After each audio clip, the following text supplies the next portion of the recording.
All right, hey folks, good morning. We're gonna do some artwork today. Give me a hot second here. I'm just waiting for my signal to drop in. Okay, cool. Yeah, we're live. Okay, great. And it sounds like the volume's good. So okay, cool. I'm going to drop the volume down, and I'm going to do some quick social media posts, and then we're going to get started here. So, blip, blip, blip, blip, blip. There. We're good. All right, cool. Hey, my name is Phil Kearney. What's up? We create role-playing games. I illustrate them. I publish them online. And we're currently creating an adventure for the Eberron campaign called Crystals of Mabar. If you've been here before, you can skip ahead like a minute, and I'll get into the thick of it. But for those that are not indoctrinated yet or caught here in the here now in space-time, my name is Phil Kearney. Yeah, I create role-playing games, illustrate them, publish them online, and so I've been DMing since 1987. I've been using Eberron as my campaign world of choice since 2004. I've been a freelance illustrator in the RPG industry since 1999. And I have been creating content on the DMsGuild since 2017, but I have yet to publish an adventure. So Eberron seems like the perfect place, using 5e mechanics as I do. So Crystals of Mabar is for 4 to 5 characters of level 7 to 8. And fighting necromancers and undead and monsters in the Carnwood of Carnath and the continent of Corvair. And let's see. Oh, here's my last social media post, and then we'll get into the thick of it as promised. So we're going to do some artwork today. So the way that the adventure works is that there's an artifact that's being used by necromancers to create a permanent portal and manifest zone to the plane of Mabar. Mabar is the plane where undead, necrotic, and negative energy originates from. So, good plan. Let's switch this to background here. So I'm on the X Twitter platform. I'm at Phil Kearney. You can get coupons and see the illustrations that I publish when I go live, and works in progress, and just notification of when I am live. And then here on YouTube, if you don't mind, like, subscribe, hit the bell icon to get notifications when we're live in the future. Hey, we have new subscribers. Thanks a lot, guys. And here's my Discord community here. You can drop in. Here's Patreon support if you're interested in providing me any. Here's a slew of different books on DMsGuild that I've created. They all have free previews, so be welcome to check them out. Today, we're going to make some Yugoloths. So, right, the artifact of the plane of Mabar. It's designed to create a permanent opening to the plane of Mabar. So we're going to go with an Ultraloth. That's what we need. We need a Mezzaloth and we need an Ultraloth. Those are the two type of creatures that come through in the adventure. So I'm just going to grab this art and the Creature Codex. Going to open link in new tab. How about we open art, open image in new tab so we can copy paste it.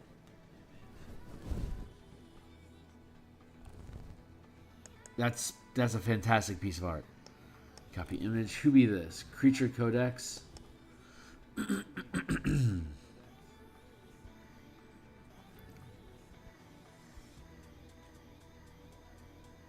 It is by Conceptopolis. Huh. Alright, well, shout out to you, buddy. Here's a quick drop into the YouTube.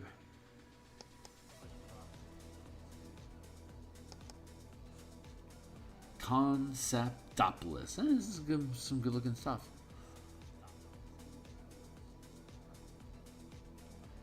Love it. Conceptopolis. Cool. Well, I appreciate you posting this online so that I can have a color and frame reference.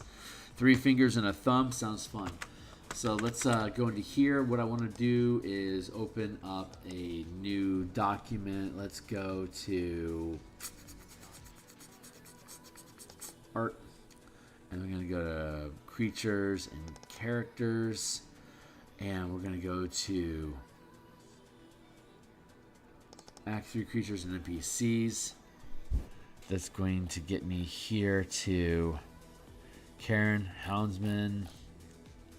Give me soul to. There he is. Duplicate this group in a new document. Equals okay. There he is. We're going to file, save as to my computer. I'm going to go with Yugoloths. So the thing is that this artifact here, once you complete the ritual, it does open a portal. It does create a manifest zone to Mabar, for Mabar, and does create a portal to Mabar, but it forms this chrysalis around the caster during the course of the ritual. To complete the orbit of Sephiroth, the moon that's bound to the plane of Mabar. It's a 46-day orbit.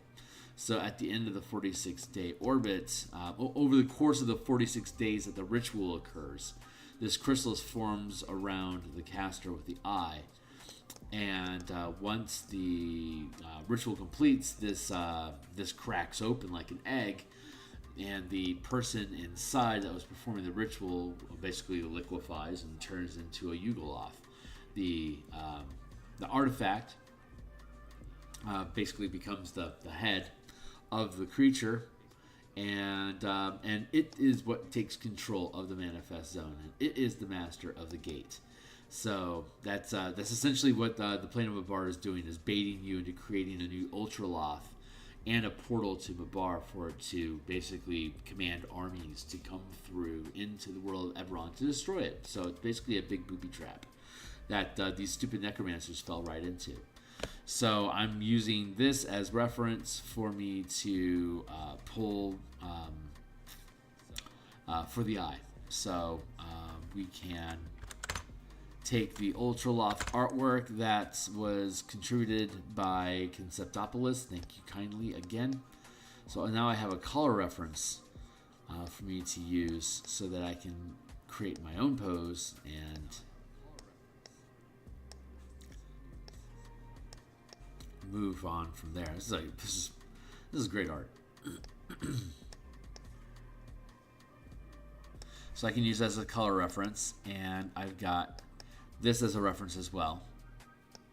So I can take those two things and go reference here and here and here and then here,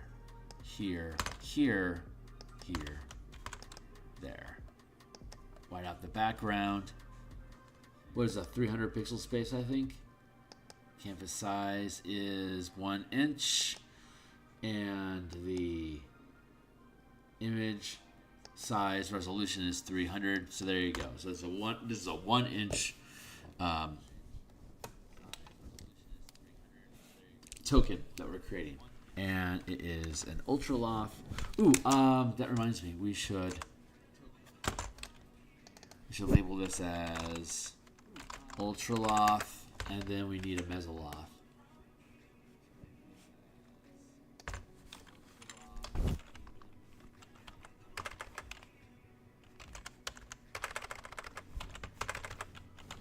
Yugoloth, Mesoloth.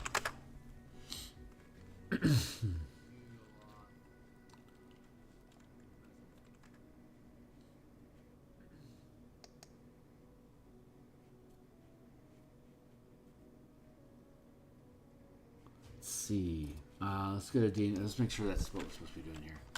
D&D Beyond, com.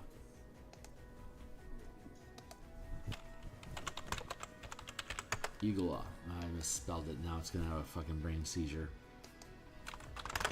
Yugoloth.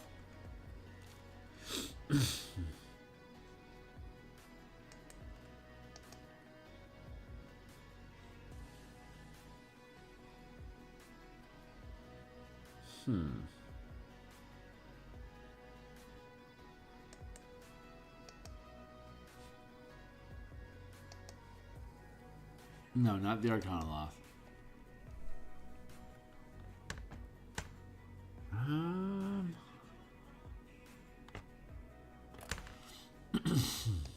Let's go look at the Ultraloth. We have the Hydroloth, Carmeloth. Can't use any of the advanced ones because you can't assume that anyone has Mordenkainen. Who the fuck would buy that? Mesoloth.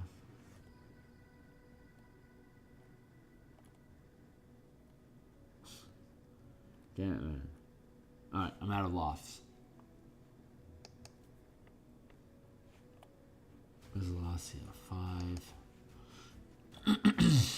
Ooh, we should gank that artwork too. Copy image.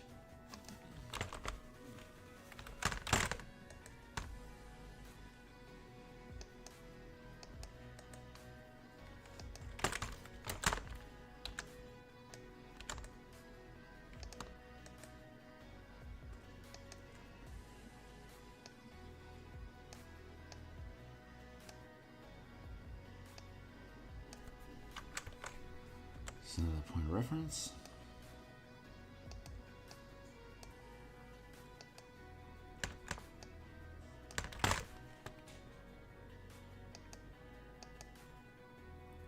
Ultraloth secured.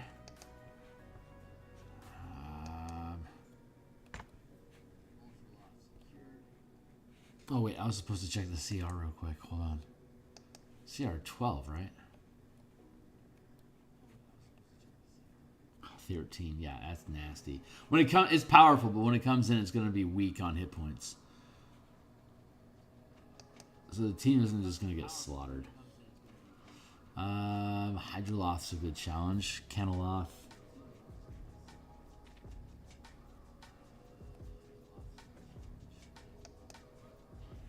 And then Mesoloth. Yeah, it's the Caneloth that I like.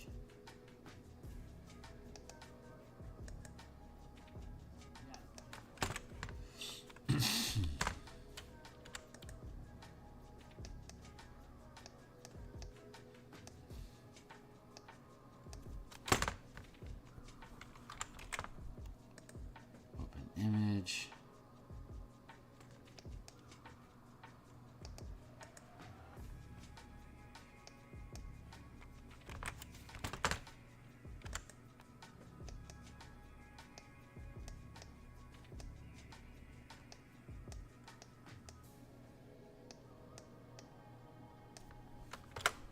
Yeah, we're going to customize shape for both of these signs.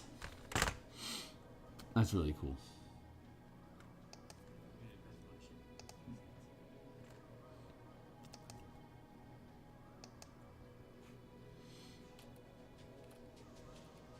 Double checking here over, hold on.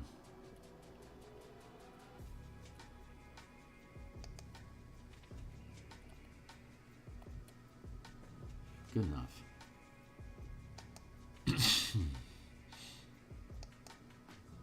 All right. Stuff. Cool. Okay, now we're back. So I'll be able to use these for color reference and, of course, skeletal framework and stuff like that. That is a really cool monster.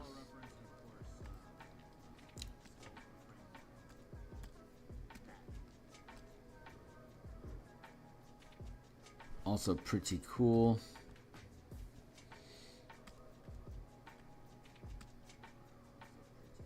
Both of them are really cool artwork. Okay, cool. So let's go with the Ultraloth.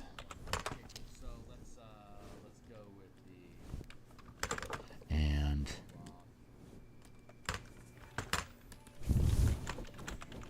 Caneloth.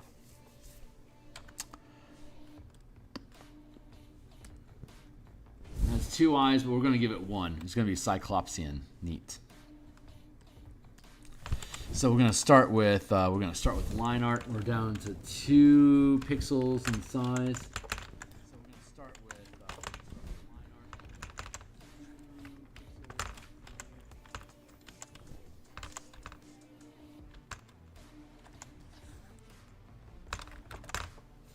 Seems a little dense.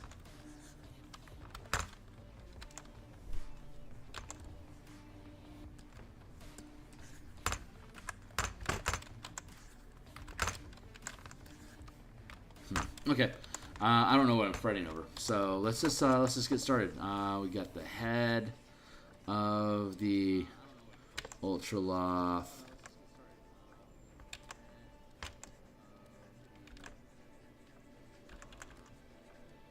Oh, that's an interesting point.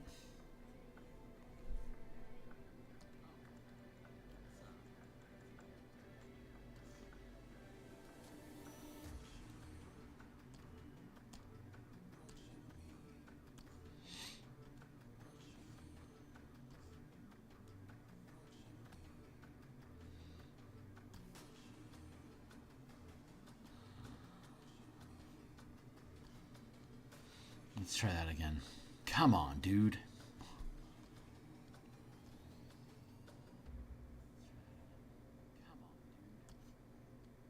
There, like that. Yeah? Yeah, we good? Okay. No, yeah, better art.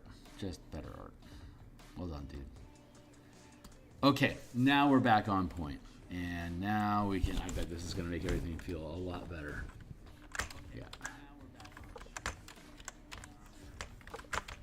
All right, now we're back on task. So, got it.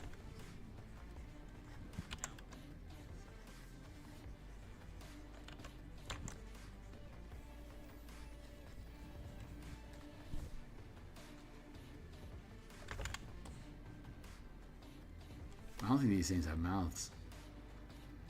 This is why the wizard's art is good. Yep, no mouth. Neat.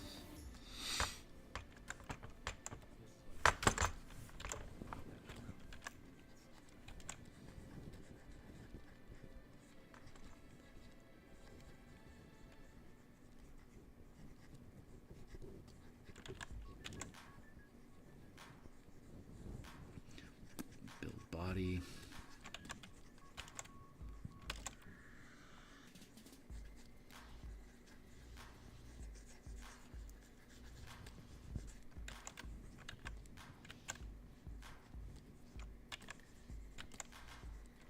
Doesn't have a sword and it's low on hit points, so it's not an insurmountable enemy. Let's bring this down here just as a sketch. I want to look for cool postures. So here.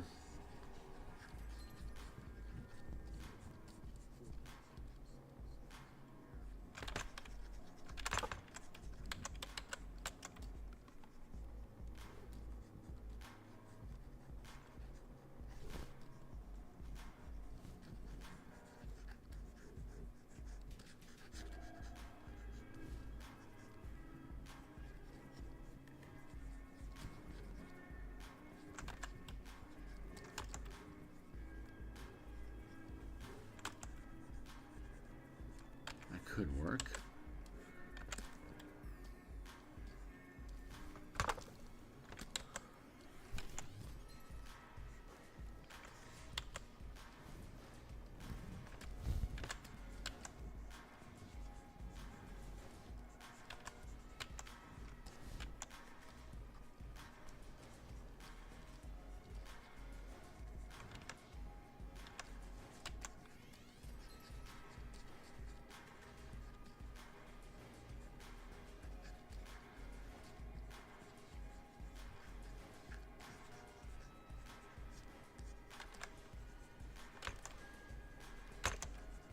Like that.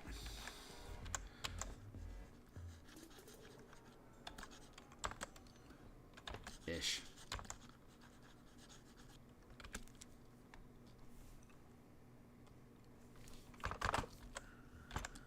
Bring that in a smidge. Bring that leg up a bit. The whole thing. Free transform. Skew. Here. That's my 20-minute timer. We're going to keep it rolling. Where are we at right now? 6:59. That's perfect. So we have an hour. Easy pleasy.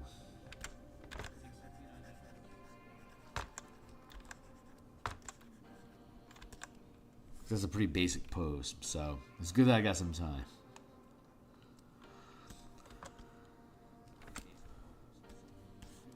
That tilt.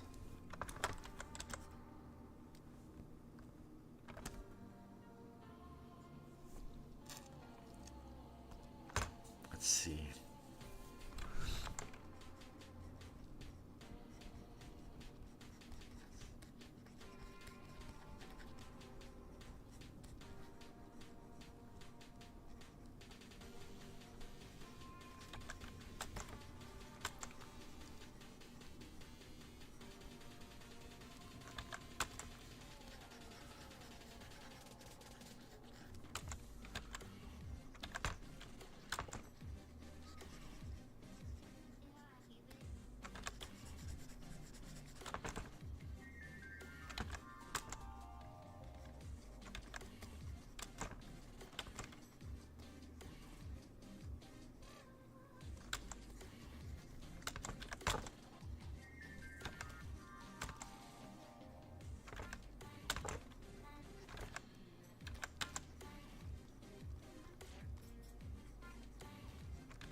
That.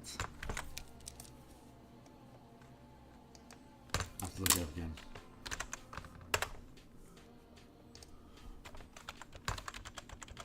Ultraloth.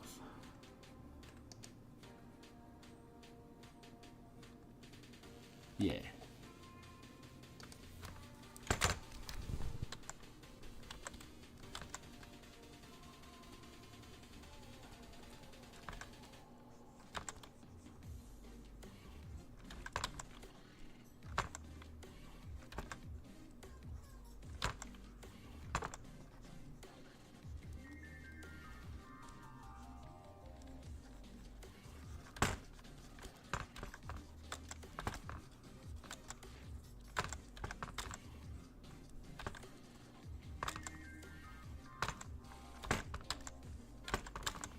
I'm going to be back on tonight to continue working on martial powers. We have the 2024 Player's Handbook now, and I love a lot of the design work that's going on there. We finished up Rogue, Monk, Barbarian, and Fighter already in previous episodes. We started working on the Warlock on Saturday, but I'm going to leave the Warlock for Saturdays for now. And I'm going to move into the Ranger space again. Now that we have the official content for the Ranger, we can start locking everything down and rebuilding the character scaffold for the Martial Powers book.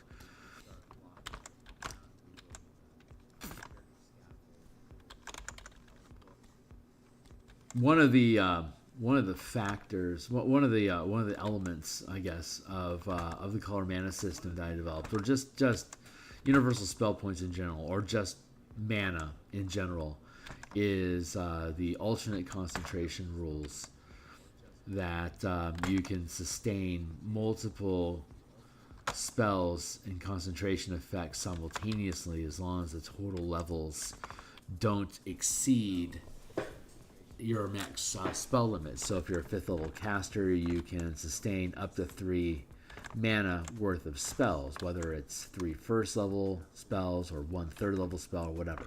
And as it goes up, it increases. 17th level, it's 9. You can sustain up to 9 levels worth of mana at the same time, whether they're 9 first level spells or a single 9th level spell, whatever.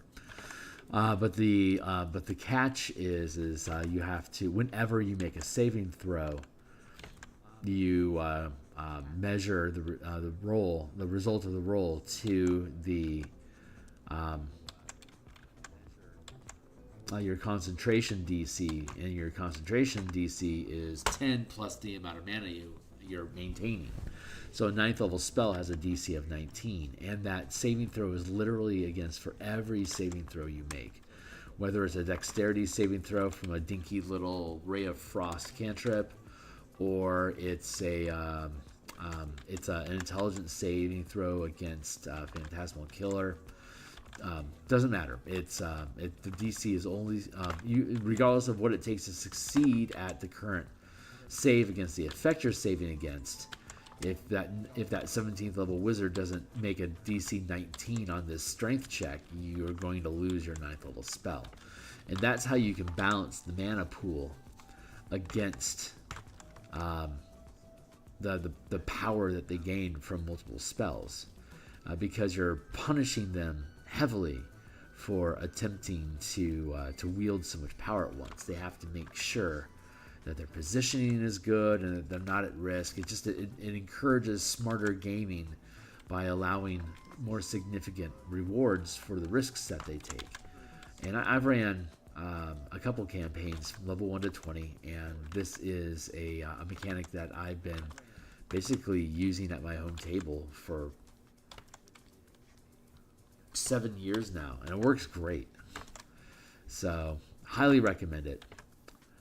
You can check all that stuff out. The 5-color mana spell point variant rule system, that's linked in my description down below. It has a free preview. You can flip through the core mechanics back to the spellcasting chapter, where it talks about variant concentration options. If you're interested.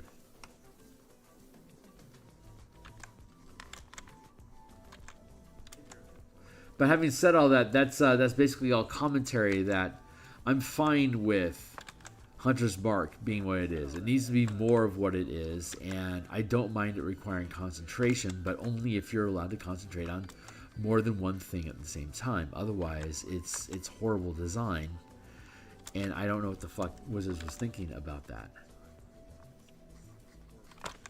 But it doesn't matter, because the mana system that I use, basically resolves the problem.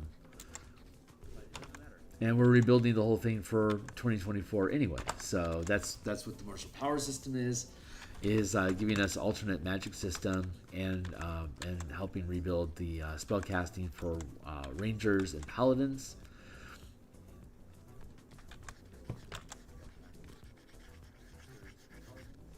Yeah, that's not looking very cool.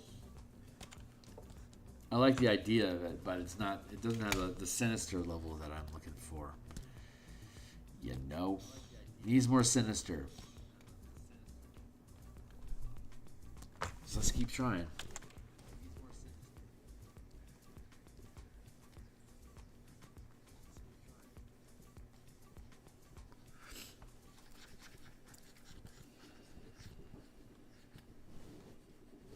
Here.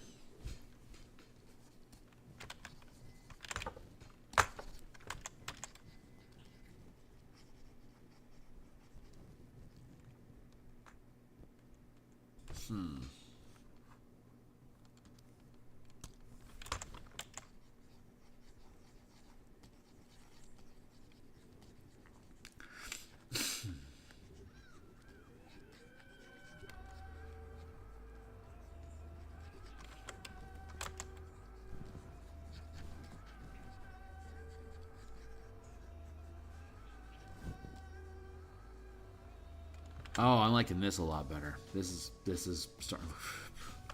I like where this is going.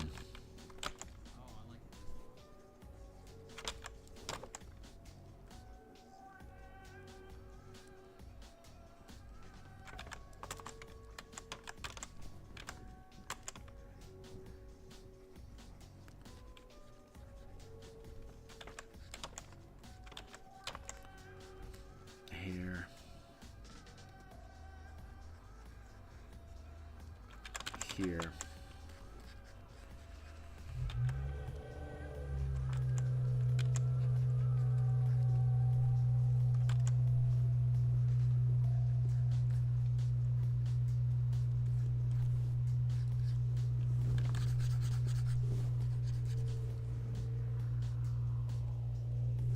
Thinking like him climbing out of the chrysalis is kind of a cool pose.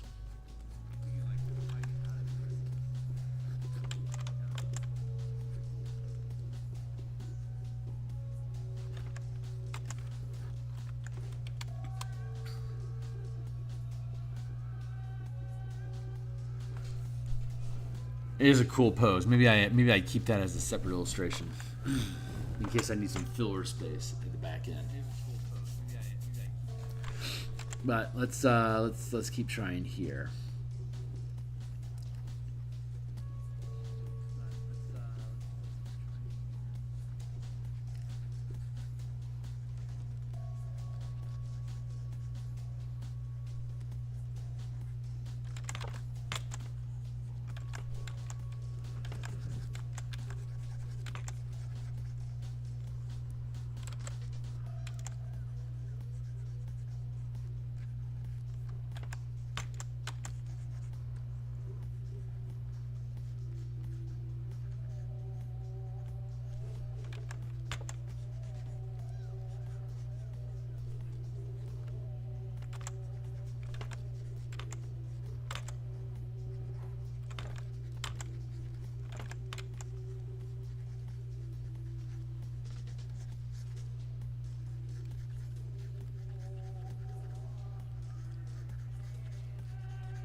That.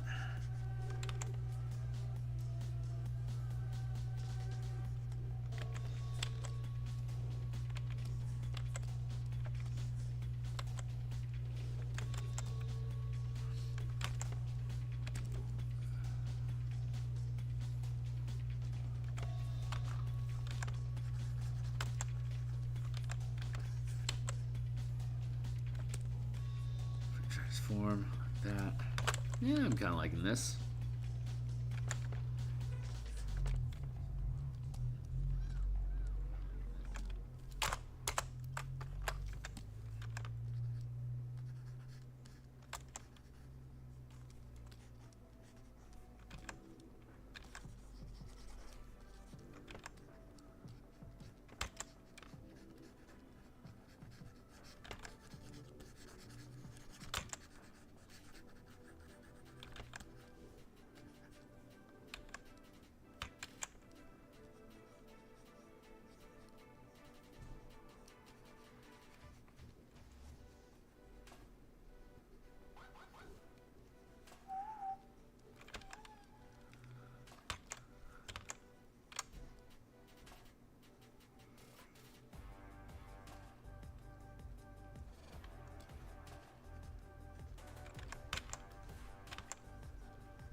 Not a very exciting pose.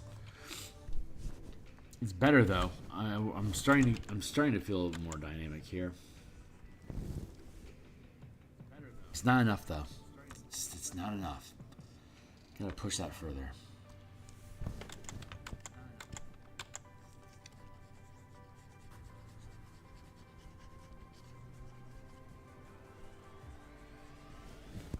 Get like an S effect going here.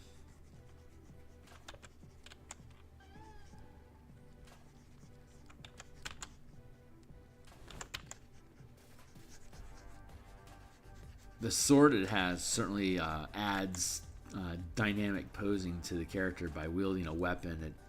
It helps build frame around, like, why is it slinging its mass around, you know?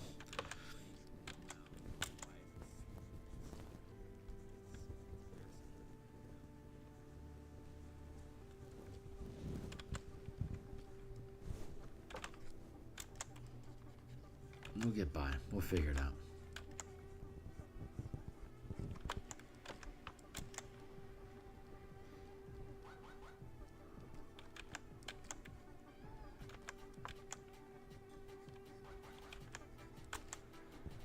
Stupid pose. Why would you pose that way?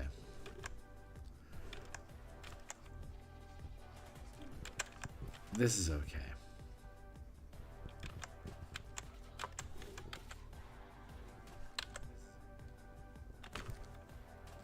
Transform.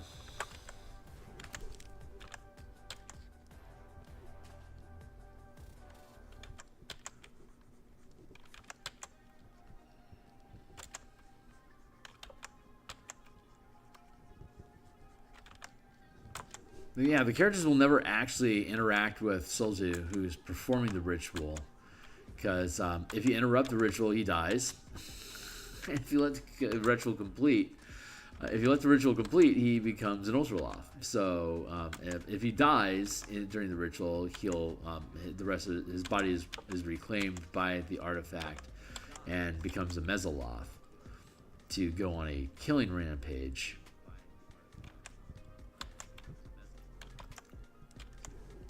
And eventually find its way in the hands of something strong enough to potentially complete the ritual.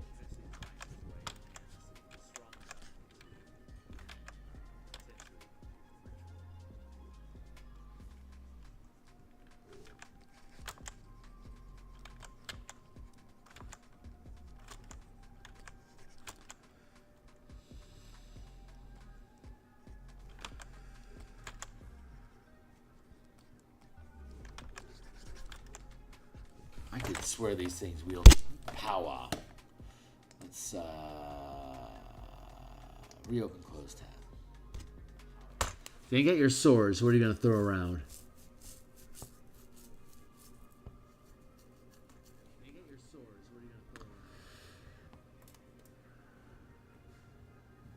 Not a lot of direct damage stuff you got going on there, huh, son?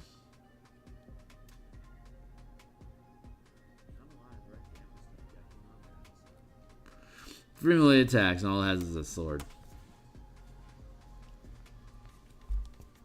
Alter self, detect magic, detect thoughts. Yeah, wow, what a nothing burger list of combat spells.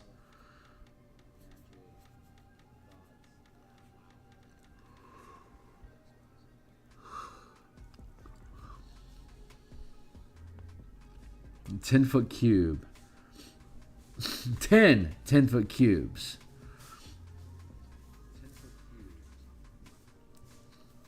Each cube must at least have one face adjacent to another. Each creature in the area must make a dex save. It takes 7d10 fire damage on a failed save, or half as much damage on a successful one. The fire damages objects in the area and ignites flammable objects. The more are carried. If you choose, plant life in the area is unaffected by this spell. If you choose, plant life in the area is unaffected by the spell. Cool.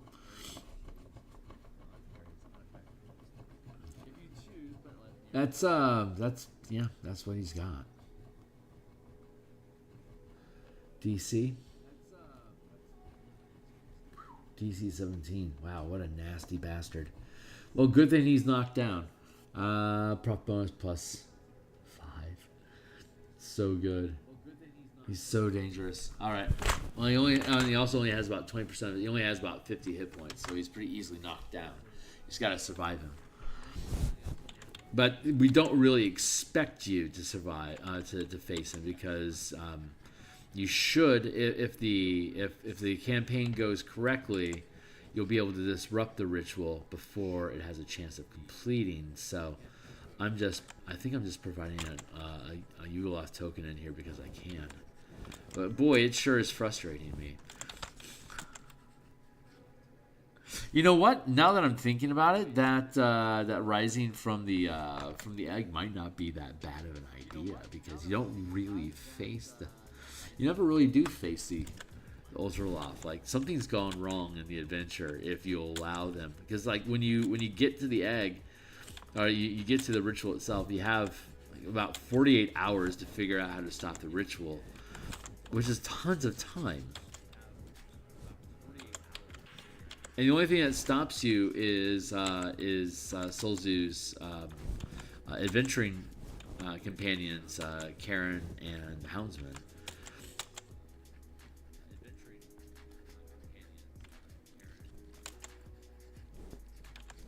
So yeah, cracking our way out of this seems to be the optimal. Take your time with timer.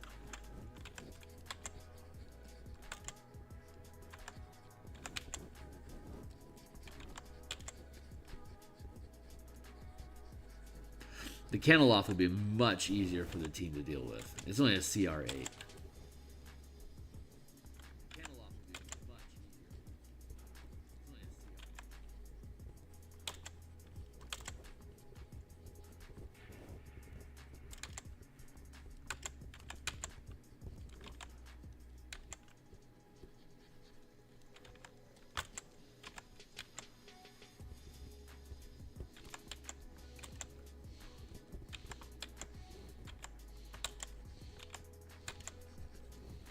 Them squirrels are howler monkeys.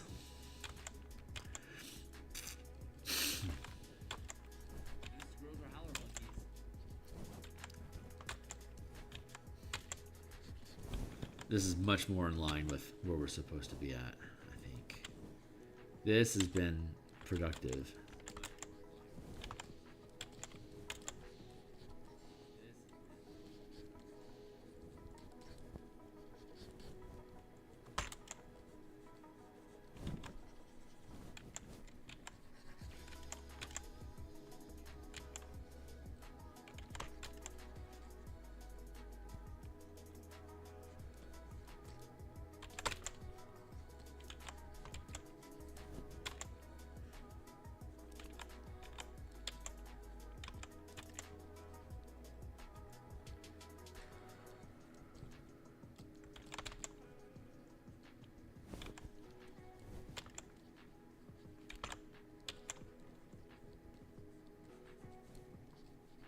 Yeah, this is starting to feel right.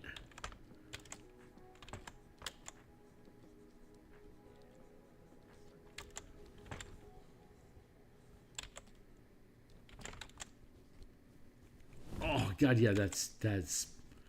I'm really liking how this post is starting to snap into place now.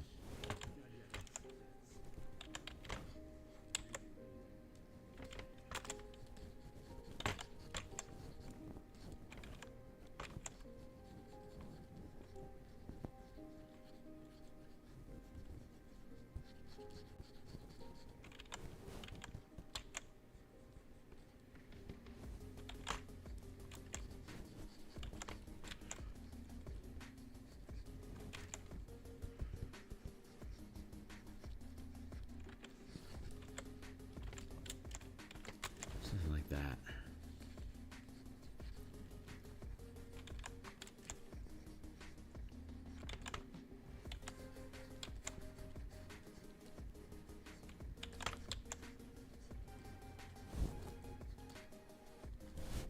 There, the cracked egg that's coming out of.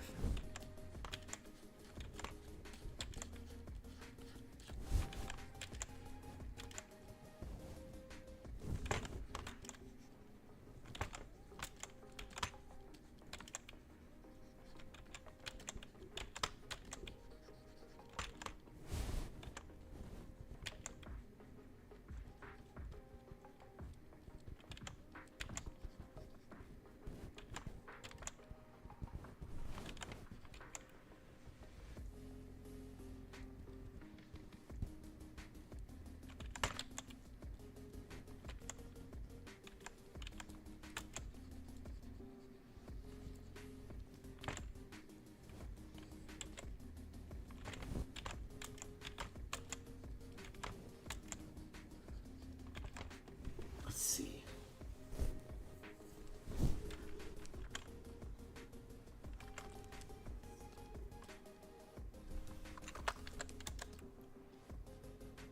I like that.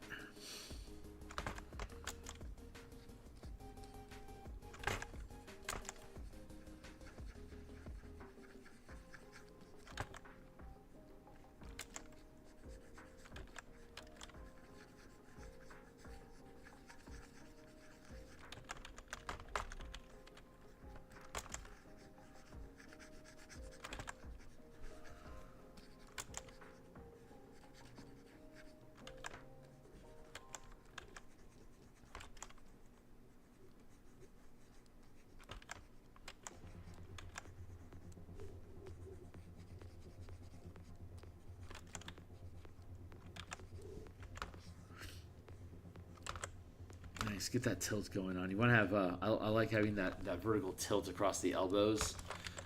Having a lean on it helps create a bit of a dynamic energy.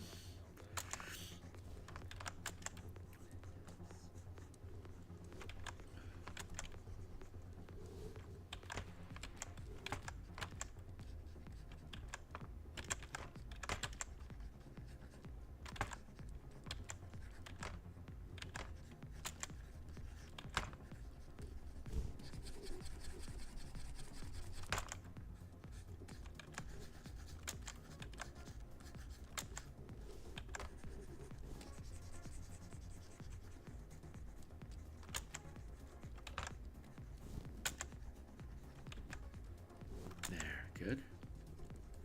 Good.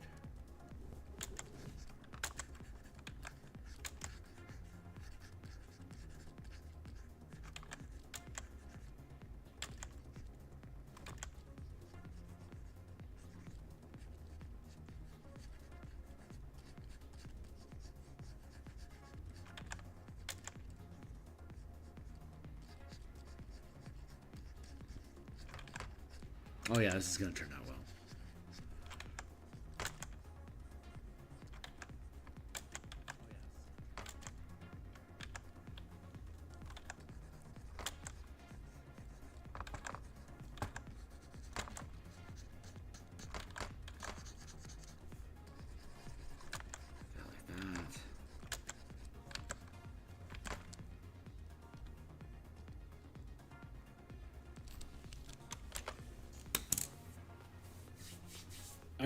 I know it's real rough right now. That's okay.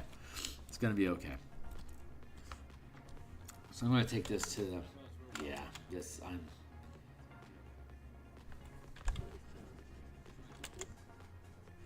So far, I just like the general shape of this.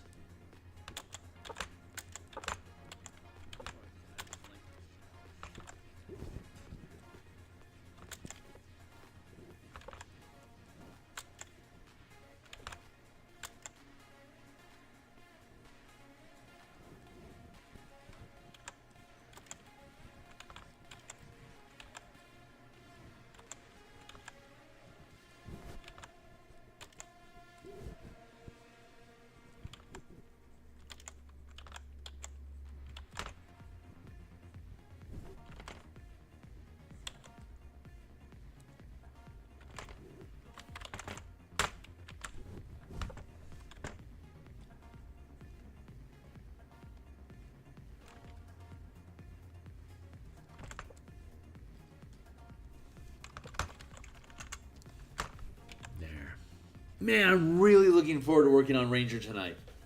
Ranger is by far my favorite class to be playing with right now.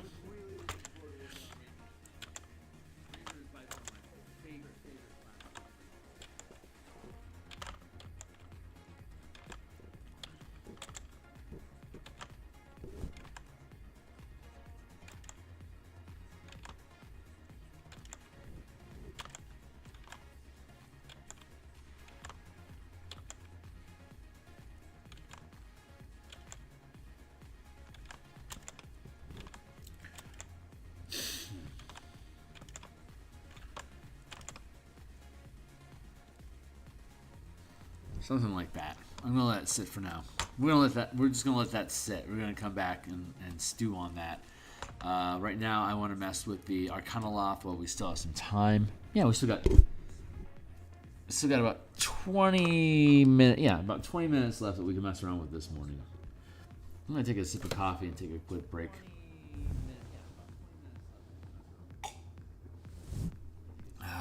Good old Yugoloth. I think you're a size large critter.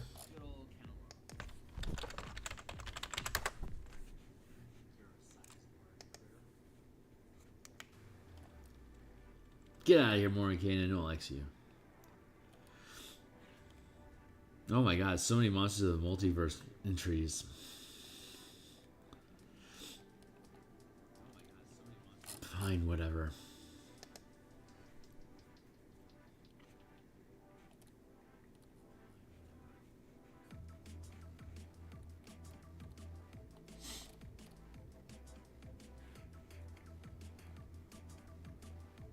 Name size, chunky hit points. He's a beefy boy. Immune to poison, lashing tongue, claw, bite.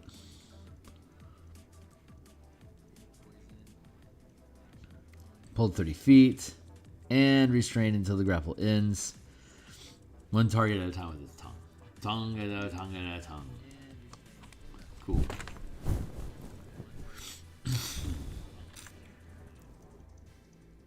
I see you, chunky boy. All right, let's bring that in here like that.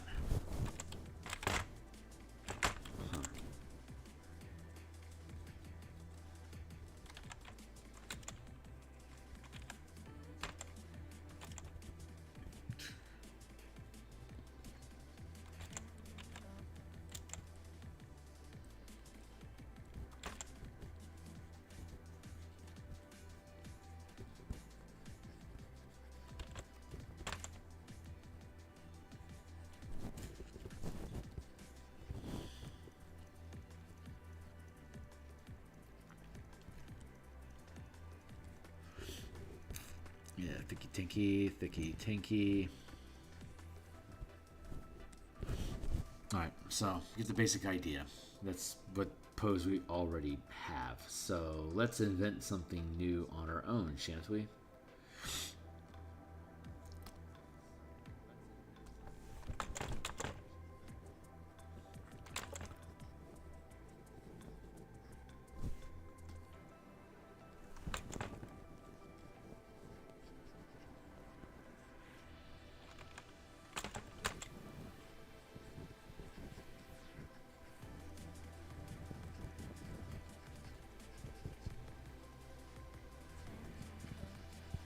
Let's see what kind of interesting action we can get out of this.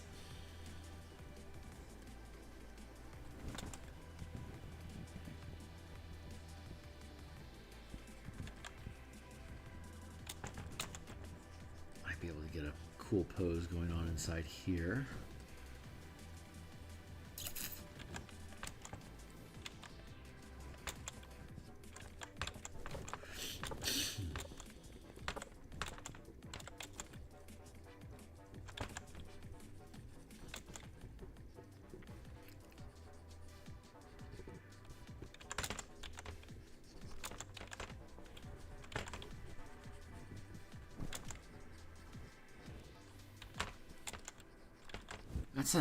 That's an idea.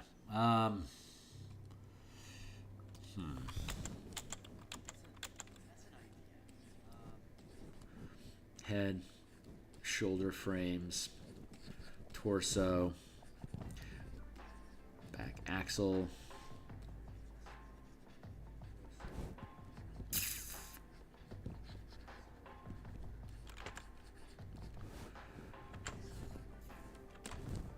Transform, reduce those down, bring them in.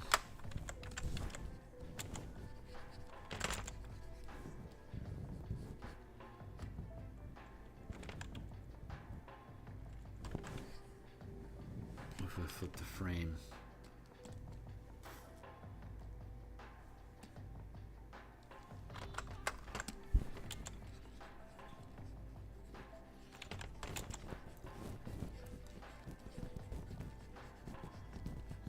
Yeah, that's what's happening. All right, let's drop that down.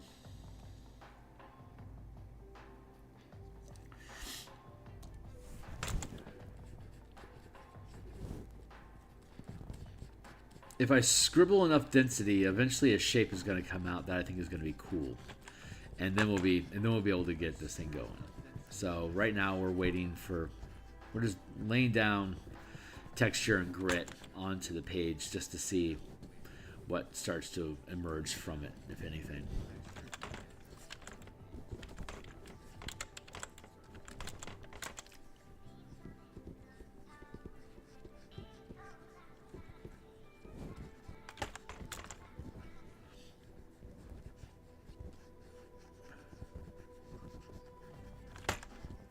This is basically how the thing works.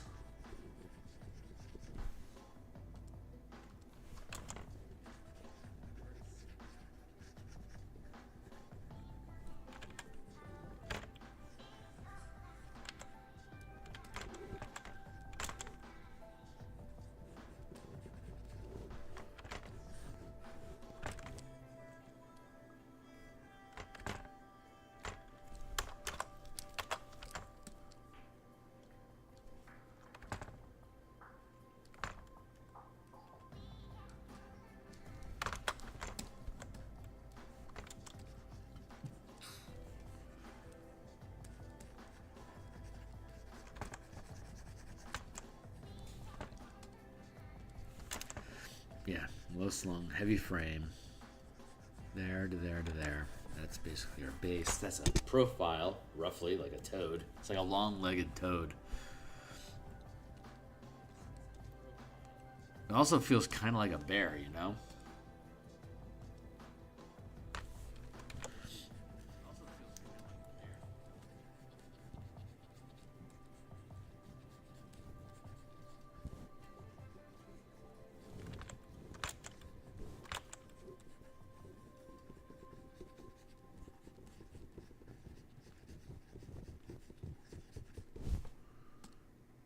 Huh.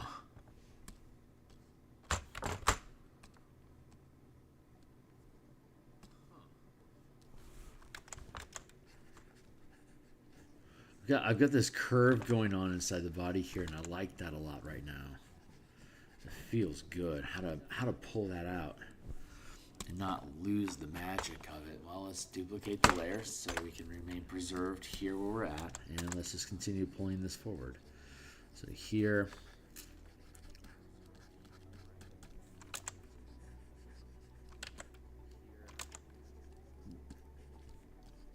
That feels pretty good.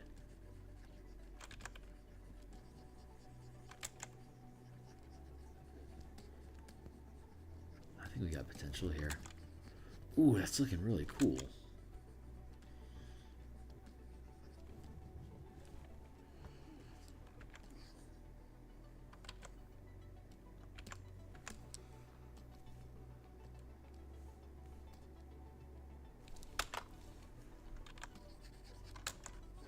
That's real aggressive. I like it.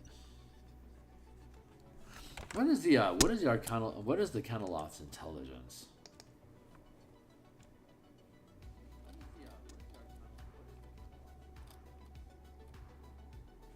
Oh, Yugoloth, you're so silly.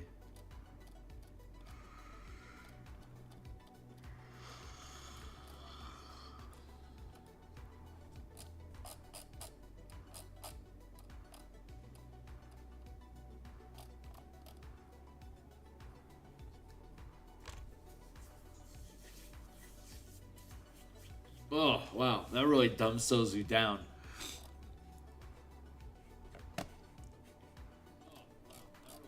So if this works, Ultraloth, does it get smarter? So if this works, Ultraloth, does it get smarter?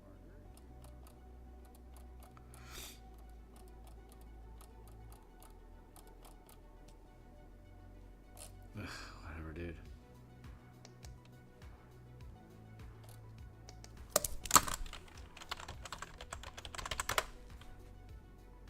Yeah.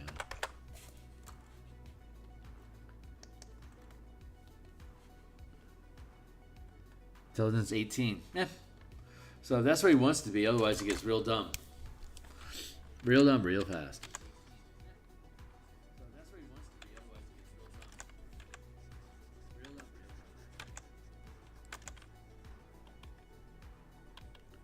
Like that. That feels good. And then his frame in here.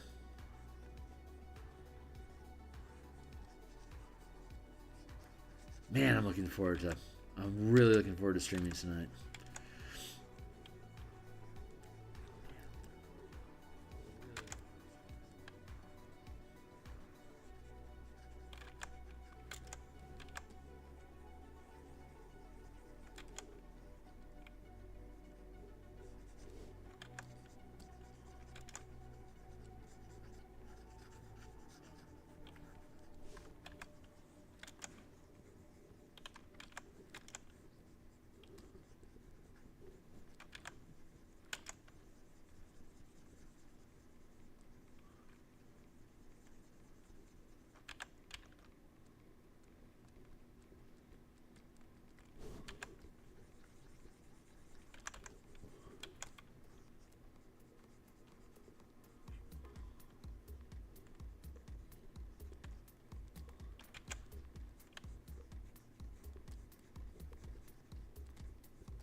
The appearance of failure.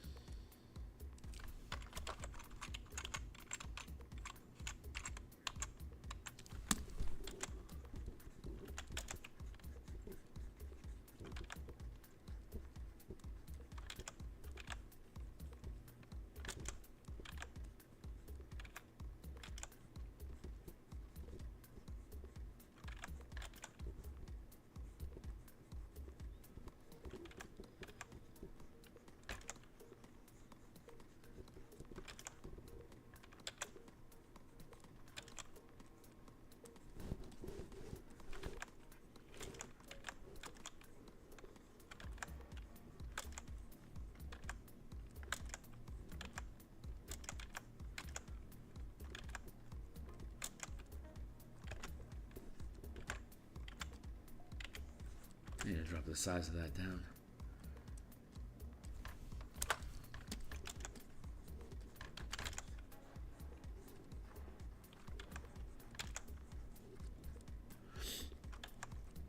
All right. I mean, hey, this is where we're at right now. Almost there. Not quite. So I'm going to chew on this just a titch longer, and then we're going to bounce for the day. The muse is telling me to take to bow out. So I think she's got one more sketch left for us to mess around with, and then I'm going to go ahead and cut and let this brew, and then we'll come back tonight and enjoy some pleasant design stream.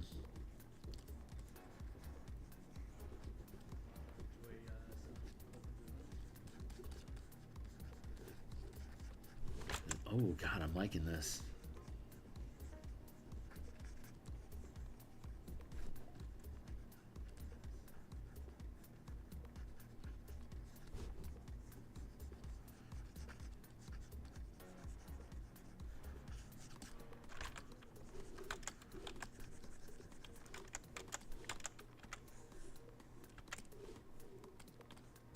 Give that a tilt.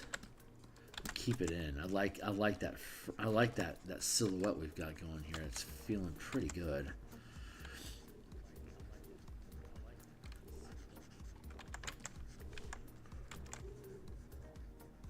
I like how slung the body is. This is looking good. I think the muse found us something cute to play with. Shoulder up here.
Like when this guy shows up, all the other Ultraloths know that he's basically a wizard that failed at the ritual, so they just make fun of him.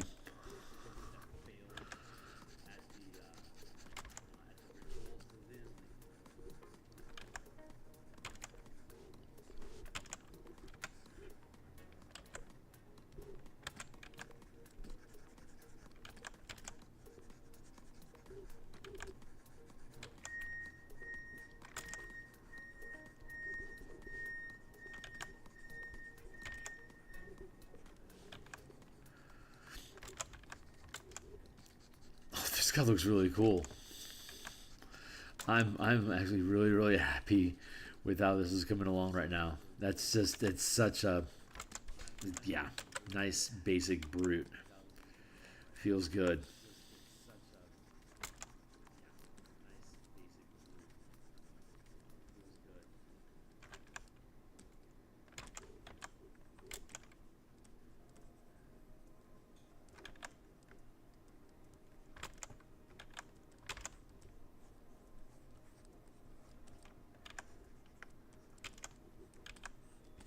You have to make the orb small enough to actually fit in your hand as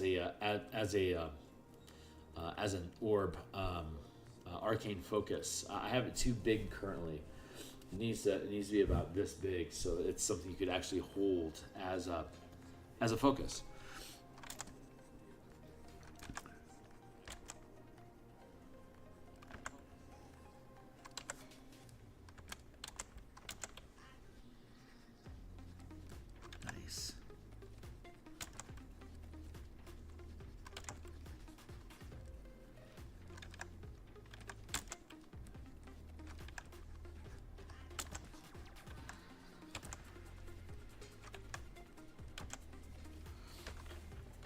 Yeah, this guy's gonna be. This is a good one. This is a good one. Nice. Can we bring this in? Nice. No, I kind of like the broader frame.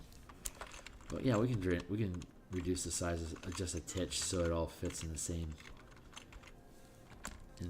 frame. Nice. This is super cool. I'm very, very happy with this.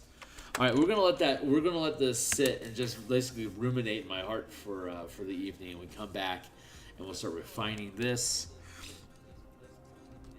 And this Ultraloth, we'll start refining this as well. These are super fun. All right, we're going to go ahead and stop here for now. I'm going to be back. I'll be back, what is it? It's almost 8 o'clock here in Seattle. I'll be back by 6 o'clock. So that's going to be in about 10 hours. I'll be back on for like two hours or so, working on the Ranger. And then we'll be back tomorrow at lunchtime.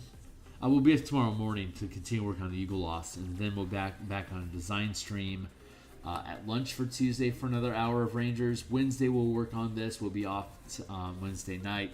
Thursday morning we'll be back working on Ultraloths, and then Thursday night we'll probably have.